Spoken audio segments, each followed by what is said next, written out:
What's up, guys? Plastic Beach X3 back here with the deck profile. I took this deck to locals today. I go to the locals in Indy, all around Indy. I try to go to a few of them when I'm not working. I haven't played the game in a while, since probably my last video upload like 7 months ago. Just to COVID, there were no real life tournaments. I'm not really a big online player, so I haven't gone to any tournaments.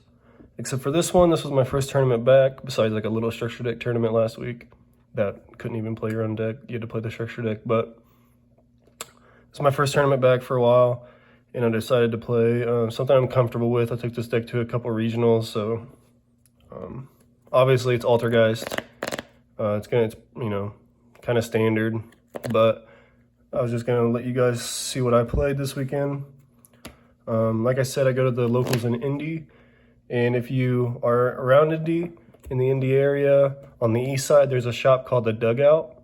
And honestly, it gives out the best prize support that I've ever seen in Yu-Gi-Oh games or Yu-Gi-Oh tournaments. Better than all regionals, essentially. I mean, at regionals, you have to top at least 200 person tournament and get, just to get the mat. And then you have to top 4 a 200 person tournament just to get a deck box. But at The Dugout on the east side of Indy, they give out 3 packs upon entry, and then every single person gets a pack if they stay to the end. At least at this tournament, top 3 got like these cool trophies that Konami gave out. And then you can do, they give out raffles, so you can win like door prizes. So I got one of those today. I'm gonna unbox for you. Again, it's at The Dugout on the east side of Indy. They have tournaments at 12:30, so if you're in the area, come on out. Oh, before I open it. So this is the deck box I won just from the raffle. It's a duelist deck box. Thought I'd open it up on camera just so you can see it. If I can get it out.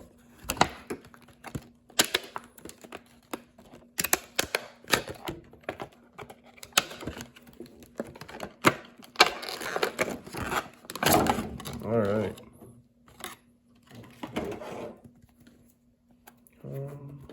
Okay, cool. So it flips up. Some paper in there. You know, a lot of people have these decks, deck spray and deck boxes, but pretty cool. You know, just a raffle upon entry. You already paid your entry fee, and you just want a raffle. You get a free dual deck box that's felt on the inside. It's pretty cool. All right. To the deck profile. So I played Altergeist, like I said. I went 3-2. First round against Drytron. So it was my first time actually playing against Drytron, besides on like DN and stuff. I won 2-1, and then played against Mystic Mine, against a really good player around here, and won 2-0. And then I played round 3, against Emancipator Prank Kids, and went to game against the eventual winner of the tournament. And then we went to game 3, and as soon as we started his turn 1 game 3, they called time, so he just Lamb-C'd me because he was playing a rock and Lamb-C in there. So that's game. Lost that one. Next round, played against a pure Prank Kid deck and won 2-0. And then round 5, I lost to Drytron. I couldn't out Dragoon, except for the one card I play in my extra deck that I banished off Extrab, so lost that one. All right, but here's the deck profile. So I played 3 Marionetter, 3 Multi-Faker, 3 Mel, 2 Silk, 1 Kunk. So essentially, I feel like this is optimized by now. A couple formats ago, people were playing one of this. In a slower format like we're in right now, I would say this is better, but I feel like 1 does deserve testing. It just sucks that whenever you use it and you can't get it back off of the Call of the Haunted Trap. So next, I only played 3 Ash Blossoms as my monster hand traps. just standard. And then 3 extra over Prosperity. First of all, I don't own Prosperities, but more of a reason than that, I just felt like the Draw 2 was better. But in hindsight, I would say Prosperity might just be better. A lot of people are playing Prosperity right now in Altergeist. You look on YouTube, Prosperity everywhere, and they're cutting extra for it. And Prosperity might just be better because you get to pick your target, so you don't have to banish 3 Hextia, which did happen to me off one extrav. But more importantly, I would say that the worst hands in this deck are all traps or all monsters, and not a good mix of both. So with Prosperity, you can at least pick. If you have all traps, you can pick a monster. If you have all monsters, you can pick a trap. So it might just be better. Warrants testing. I'm not here. I'm not the deck builder of the year. So I was just showing off what I played. And then Secret Village and Metaverse. Never resolved Metaverse, but I resolved Secret Village a lot, and it is very, very good this format against Drytron, against a bunch of things. Yeah, it single-handedly won me probably 5 games today. I don't play Imperial Order solely because I couldn't find one. I haven't tested a lot with this deck, obviously, since I haven't played, but Imperial Order, obviously, you should play it if you're playing Spellcaster, but couldn't find one. Don't know why. It's not like it's a hard card to find, but 3 Personal, 2 Protocol, 1 Manny. Some people are playing 2 Manny, which might just be better. I'm not sure. I don't think I ever needed a second though today in my 5 rounds of testing. For the generic traps, 3 TT, extremely good, especially against the Mystic Mine deck. The only reason I won game 1 is because he had up his Mystic Mine, and I was able to torrential the board in my turn with a Secret Village up, and then Mystic Mine gets destroyed because there's no monsters because I TT'd, and then I was able to go Multi-Faker, Silk, you know, the standard stuff, and so he can't activate spells, which is his whole deck. 3 Imperm, obviously, Judgment, and Strike. I think are just standard for this deck at this point.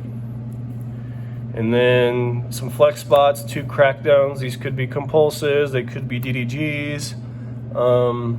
Might just have to go with the DDGs, I'm not sure though. If you're going to like a big meta tournament where there's not going to be a lot of rogue, I would say DDGs might be warranting a main deck spot. But Crackdowns only resolved it once. It was really good whenever it resolved, so who knows? Need more testing, like I said. Alright, extra deck. 3 Links, 1 Isle, and 2 Anima. For the Link ones. 3 Anima you might want to play. I mean, I don't think it's that necessary. If you don't, it's like a $15 card, so it's not that necessary. I don't know if it's that good either. I mean, it's good when it resolves, but if they know you're playing Altergeist, a good player is going to play around the Anima. Link Crabo, obviously. The other thing about playing Prosperity is that you won't have to play 3 Link Crabo, 2 Anima. You can play like the Needle Fiber combo with the Link 3 Spellcaster and Access Code Talker, which is obviously pretty good. You can summon out your Ash Blossom for your tuner. 3 Hextia and 1 Prim Banshee. Never made Prim Banshee, but obviously made Hextia and F-Ton. And then I played 3 Nightmares and an Avermax. So this was my, I don't own the, what's it called, the Access Code Talker anymore. I sold it when it was priced, but apparently it's still pricey. Avermax was actually my out to Dragoon, my only out to Dragoon. But I banished it off Extravagance, so I couldn't out the Dragoon. And then side deck, I played 2 wiretap, 3 evenly, and 3 DDG for the traps. Evenly, self-explanatory, amazing, clutch every time you open it. DDGs, I think this format are just insane against Drytron. It stops their turn completely. Insane against VW, insane against everything, and it's just a chainable, normal trap. It doesn't have to be, it's not a counter trap, so you can activate your multi-faker easier and do it whenever you can do it in standby. And then wiretap, I just needed some more spell trap negation. So obviously this only does traps, so this might just be a dark bribes, might just be better, or anything like that.